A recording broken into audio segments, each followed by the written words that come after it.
You ask Tiger to solve. This deals with linear equations with one unknown. The final result is x equals -4/5.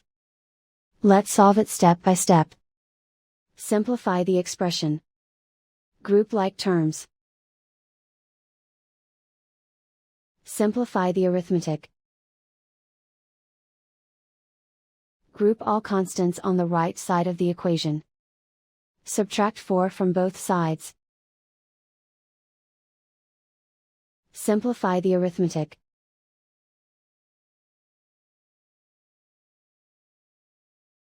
Isolate the x. Divide both sides by 5. Simplify the fraction. And so the final result is x equals -4/5.